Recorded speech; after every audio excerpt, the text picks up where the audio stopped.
Olá, meu nome é Diego Nunes e esse é o nosso devocional. Se você é novo por aqui, seja bem-vindo. Se inscreva no canal, deixe o seu comentário, o seu joinha, compartilhe essa mensagem e ative o sininho para receber todas as notificações. Hoje veremos o apóstolo Paulo passando um pente fino em sua primeira carta aos Coríntios. Carta essa aonde Paulo vai expor os erros cometidos pelo povo de Israel para que os novos cristãos não cometam esses mesmos erros. Aquele que não domina a história está predisposto ao fracasso, pois cometerá os mesmos erros que seus pais.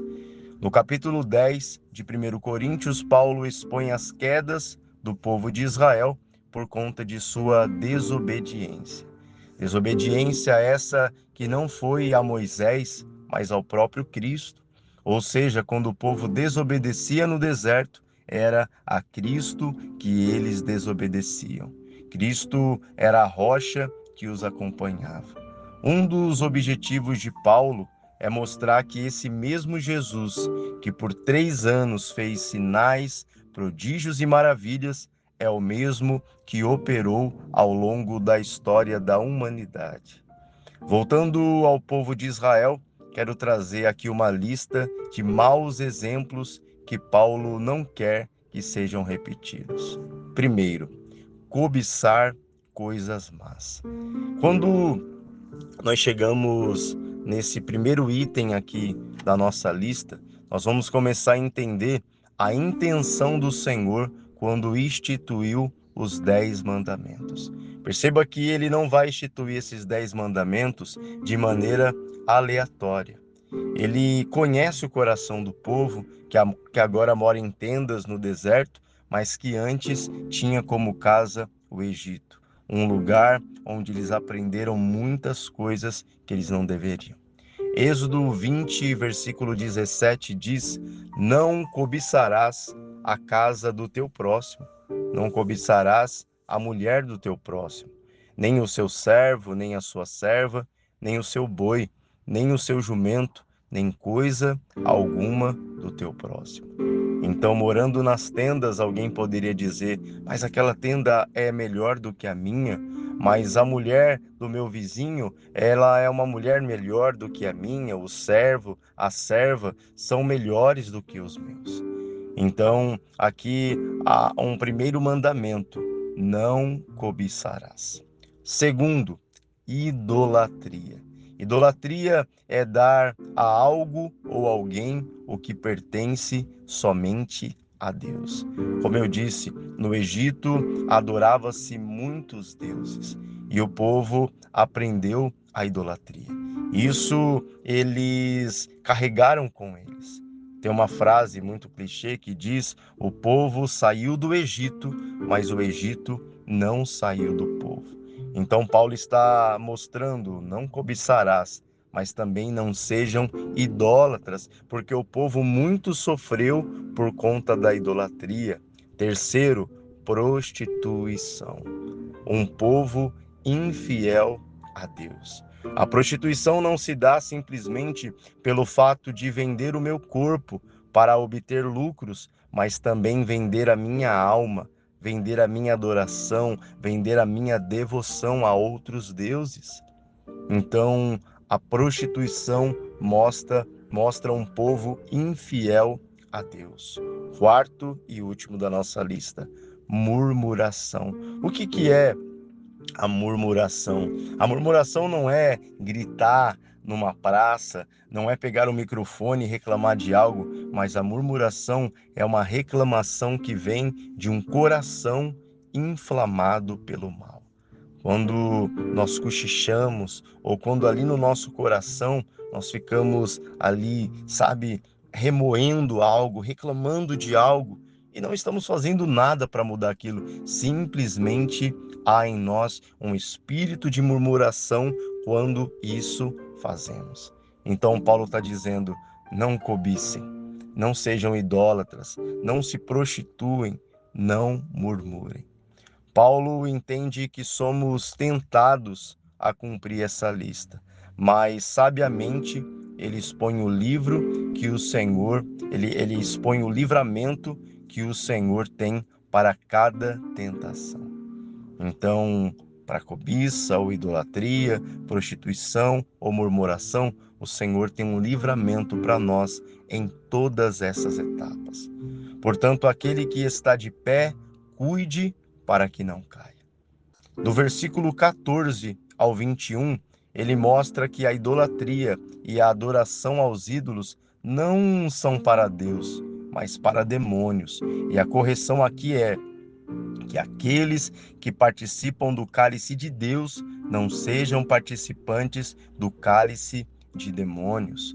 Paulo não está exagerado ou repetitivo quando argumenta a respeito da idolatria.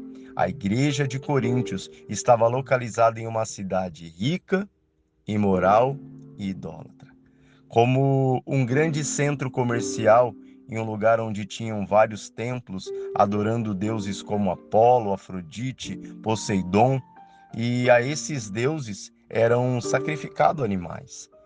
E quando eles sacrificavam os animais, as carnes que sobravam, essas carnes, elas eram comercializadas. Agora imagine a igreja inserida nesse contexto. E agora como ficará quando os crentes forem chamados para se assentar à mesa de pessoas que precisam ser ganhas para Cristo? E agora?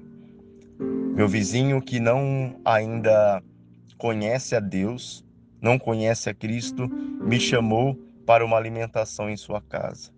E lá, na hora de servir o alimento, ele vai colocar sobre a mesa a carne. A isso, Paulo dá as seguintes instruções. Primeiro, Paulo não romantizava os deuses.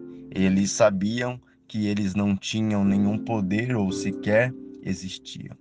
Então, Paulo, ele não vai ensinar a sua igreja a admirar, a respeitar no sentido de, olha, olhar com um olhar de admiração para a cultura, não.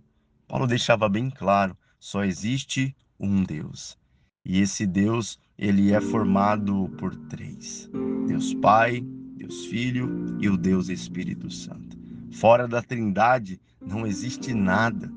Fora daquilo que o Senhor Jesus nos trouxe, nada existe. Segundo, se os cristãos soubessem que tal carne era sacrificada, eles deveriam se abster.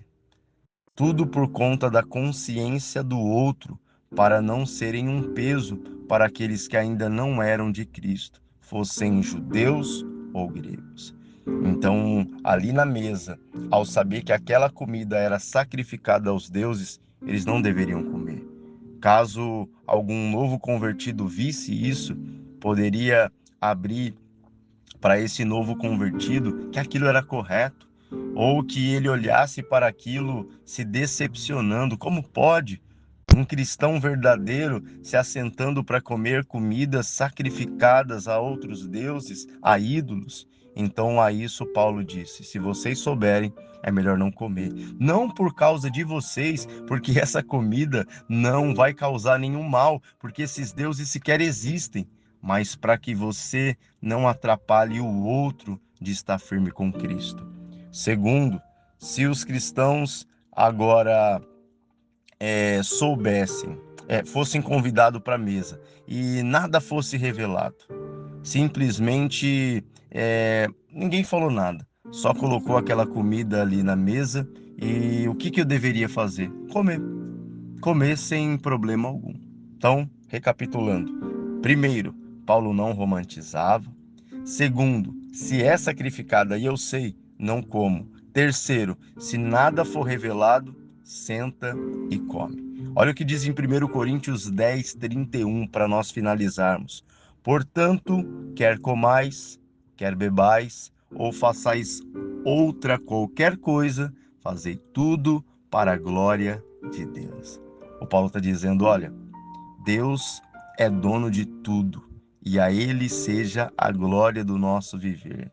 A Ele, somente a Ele, e não aos ídolos e nem aos homens. Toda a honra e toda a glória seja dada a Deus. Se assentem, façam a sua oração e comam. E quando vocês isso fizerem, façam tudo para a glória de Deus. Não queiram glorificar Deus só em cima de um palanque, de um altar, mas glorifiquem a Deus em tudo que vocês fizerem. Quer comais, quer bebais, ou façais outra qualquer coisa, fazei tudo para a glória de Deus. Quando você faz as coisas para a glória de Deus, a possibilidade de você arrastar uma multidão de pessoas para o céu é muito grande. Agora, aí onde você está, tem alguém te observando.